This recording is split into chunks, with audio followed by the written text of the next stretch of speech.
Hi there everybody, this is David, and I have a special video for you today because I'm teaming up with Miss Bubbles, and together we're going to be counting down the top 10 out of 10 turn-based RPGs that you need to play before you die on the Nintendo Switch. So yeah, kind of a big title right here, but it's a big collaboration, so why not? And I do think that is worth a sub, as I do try my best to get to 100,000 subscribers by the end of this year. With your help, your like, and your sub, I do think that I can get there. So now, let's start going through the best 10 out of 10 turn-based RPGs.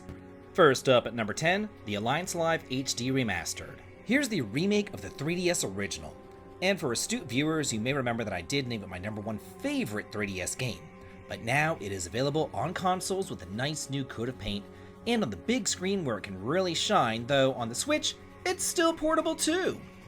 This gem proves that there is still a market for classic turn-based RPGs in today's gaming landscape, and one that doesn't have to rely on being a high school angst simulator either. Here we play as actual adults and experience a well-told story with a robust saga-inspired battle system, complete with glimmering techniques, fast forwarding, and full restoration after battles. And this is solid, folks. There is no jank to be found. The characters are fun and introduced in a multi-party chapter system complete with gorgeous, fully explorable world map filled to the brim with treasures. Hello, it's Miss Bubbles, and I'm so excited to be here alongside David, sharing our top picks for turn-based RPGs on the Nintendo Switch. But I first want to share that I am fairly new to this type of role-playing games, so my games are a bit more catered towards beginners like myself. Number 9 is cute, it's quirky, and it's perfect for those of you who love creature collecting games. And I'm not talking about Pokemon. I'm talking about Monster Hunter Stories 2. This was one of my very first creature collecting games, and I absolutely fell in love with it. I highly recommend it, especially if you have the Switch OLED, because of how colorful the color palette here is. Apart from how beautiful the world is with diverse regions to discover, a whimsical cast of characters to meet, and extremely adorable monsties that you can tame and use their help to explore the world, I also love the battle system the most. It uses a rock, paper, scissors style of combat, and I feel like it made it very approachable for people like myself who are fairly new to the genre. And some of the ultimate abilities are very entertaining to watch. But back to the monsties, you can collect eggs and then take care of them and hatch them, and you can play around with monsties' genes to create stronger ones, but you can also ride them across the world to jump, fly, and even swim yourself to unreachable places. This is such a fun game to pick up and play in bite-sized sessions, and you can finish it in about 35 to 40 hours. I highly encourage you to try it. Number 8, Dragon Quest XI S. It is always nice whenever I can say the Switch version of a game is the best version of the game. The original Standard Edition actually didn't come out on the Switch, but then this one did a few years later, which gives you access to additional content, including a 2D mode, and let me just say, that mode is a game changer. It is so faithful that I felt like I was back in high school playing my favorite SNES RPGs, and the little world map in the corner reminded me so much of the tile set of Dragon Quest IV. The entire thing is such a great throwback, I just love it. This is some traditional turn-based Dragon Quest goodness, and it's oozing quality from every pore, taking the weapon tree system introduced in Dragon Quest VIII and amping it up a notch, along with multiple different characters and 3 different story arcs to go through. You easily have like 100 hours on your hands here, if not more.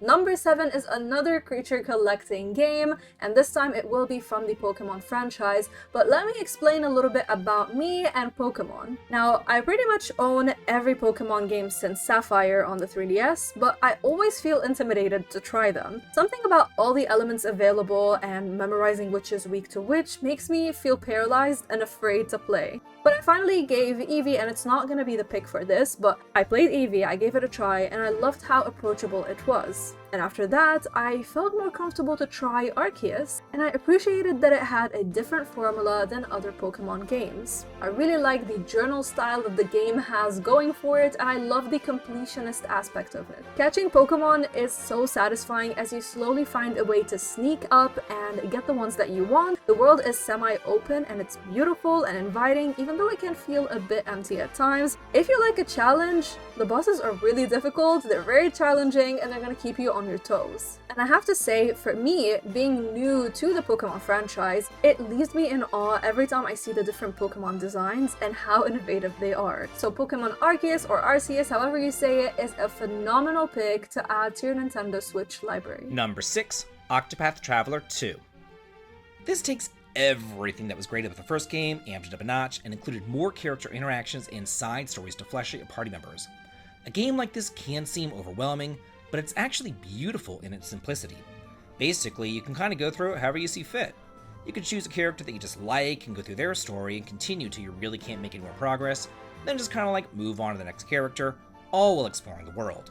The whole thing is so expansive and massive that it reminds me of my childhood, where I had to keep a notebook next to me, jotting down caves that I couldn't yet explore, or treasures that I didn't have the keys to.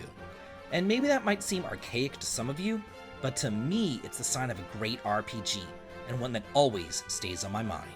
Number 5 belongs to a franchise that I've just been obsessed with, and it's perfect for me because it's the blend of cozy, cute, fun, whimsical, all in one. I'm talking about Atelier Ryza, in particular 3. This is a must-try experience on the Nintendo Switch, with a cast of memorable characters, superb voice acting even though there is no English dub, mesmerizing world to explore, plenty to craft, and the most satisfying synthesis and combat system in the trilogy, as well as other entries I've played in the Atelier franchise. Now, I'm gonna argue and say that you can play this as your first entry in the franchise. However, of course, it's not going to be the same as if you tried all of the games before and you became more familiar with all the characters that are in the first and second games. However, number 3 still shows you a summary of everything that has happened in the first 2 games. So if you don't have the time to do that, you can get a better understanding of what the world is about and what the characters are on and what they think, and get a small glimpse of the previous events that have led up to Ryza 3. So here you're gonna get a party of 11 members to switch between and combat, and each have their own skills. Combat is actually very fun in this one as well. The world is pretty massive, and you have keys that you're looking for, which make your gameplay more satisfying. I really like Ryza, I like Atelier franchise in general, and I always get excited to introduce it to more people. So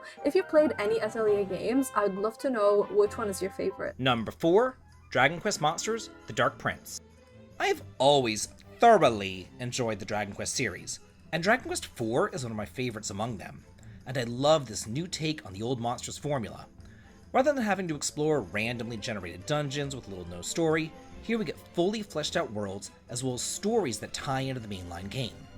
Now, rather than seeing events from the hero's point of view, you see the world from the villain's point of view, and you also get to explore much more of the underworld, which was teeny tiny in the NES game, but now here it's massive, with each echelon housing its own unique monsters, tons of treasures, towns, and dungeons.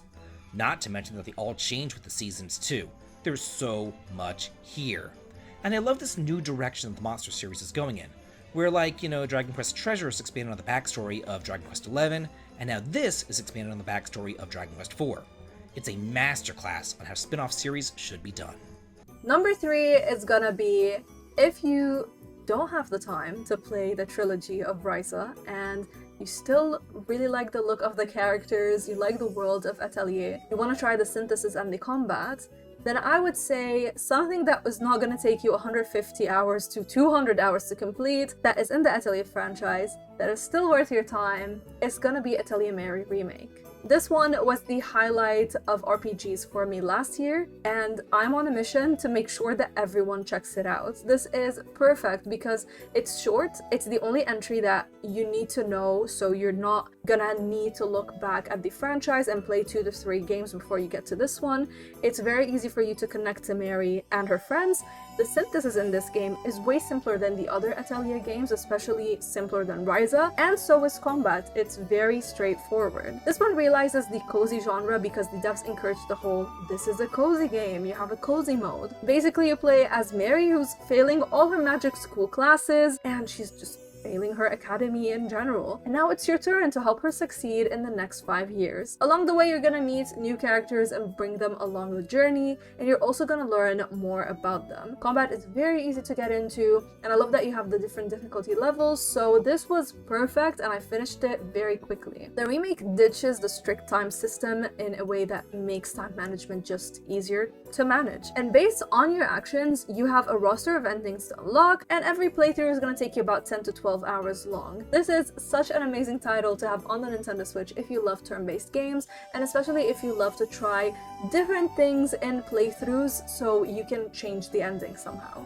Number 2, Bravely Default 2. Talk about a sequel course-correcting and rectifying the mistakes of the past. Forging ahead with better characters and a back half that isn't an obnoxious amount of redundancy and repetition, this game hit the ground running. Once again, you get to defeat powerful asterisk bosses and claim their powers for your own to customize your party in ways that are both inventive and unique. This is the Final Fantasy V of the Switch generation with a fantastic job system, the ability to mix and match them with sub-jobs, and even story references to it, as the 4 elemental crystals need saving because their theft has caused the entire planet to suffer. But actually that kinda reminds me of the first Final Fantasy game too. Also, it has a delightful map filled with treasures, super powerful mobs, and secrets. And while the grinding is somewhat mandatory, it's also completely painless, with food to increase experience and chained encounters for bonuses too. And now I'm gonna hand it off to Miss Bubbles to wrap us up with number 1. Number 1, never in my life as a turn-based beginner, as a turn-based noob, as a turn-based chicken who always runs away from difficult games, never did I ever think that I'm gonna play a Shin Megami game. And I've been playing Shin Megami Tensei 5 Vengeance, and it's still like, I talked about it in my video, and I'm still shocked that it's a game that I'm playing and I'm actually enjoying. The Easy Mode DLC made my experience a lot simpler, and I feel like the mechanics in this game make the gameplay loop overall more digestible. From an extensive map that helps you navigate a massive world, to a satellite system that will further help you navigate your surroundings, quirky demons to summon, find their designs very funny. You freaking have an eggplant and you have like an onion bottom chicken, like they're just really creative and funny. You also have auto battle that makes grinding easy, so you could just put on a show like I do and grind away some levels. I've been playing it on the Steam Deck and had a great experience, and I know that the original game on the Switch suffered a lot, but Vengeance is a much better port, so if you played it on the Nintendo Switch, I'd love to know how your experience has been with it. Overall, I'm still surprised by how entertained and how addicted I am